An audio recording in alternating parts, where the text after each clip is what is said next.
ભાવનગર શહેરમાં ગેરકાયદેસર રીતે વસવાટ કરતા વિદેશી નાગરિકો સામે પોલીસ દ્વારા ખાસ ડ્રાઇવ હાથ ધરવામાં આવી હતી. શહેરના વિવિધ વિસ્તારોમાં ખાસ કરીને એસટી બસ સ્ટેન્ડ સહિતના જાહેર સ્થળોએ પોલીસ દ્વારા સઘન ચેકિંગ અભિયાન ચલાવવામાં આવ્યું હતું.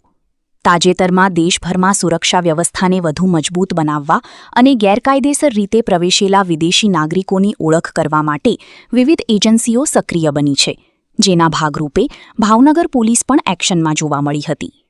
નીલમબાગ પોલીસ મથકના પીઆઈ અને પોલીસ સ્ટાફની ટીમ દ્વારા એસટી બસ સ્ટેન્ડ ખાતે આવતા જતા મુસાફરોની તપાસ કરવામાં આવી હતી. આ ઉપરાંત શહેરના મુખ્ય માર્ગો પર 4 વ્હીલ વાહનો, રિક્ષાઓ તેમજ અન્ય વાહનોને રોકી તેમાં મુસાફરી કરતા લોકોના ઓળખપત્રો અને જરૂરી દસ્તાવેજોની ચકાસણી કરવામાં આવી હતી. પોલીસ દ્વારા ખાસ કરીને વિદેશી નાગરિકો સંબંધિત દસ્તાવેજો, રહેઠાણની માહિતી તેમજ ભારતમાં રહેવાની કાયદેસરની મંજૂરી અંગે તપાસ હાથ ધરવામાં આવી હતી. અધિકારીઓના જણાવ્યા મુજબ આ પ્રકારની ચેકિંગ ડ્રાઇવનો મુખ્ય હેતુ શહેરની સુરક્ષા સુનિશ્ચિત કરવાનો અને ગેરકાયદેસર પ્રવૃત્તિઓ પર નિયંત્રણ લાવવાનો છે.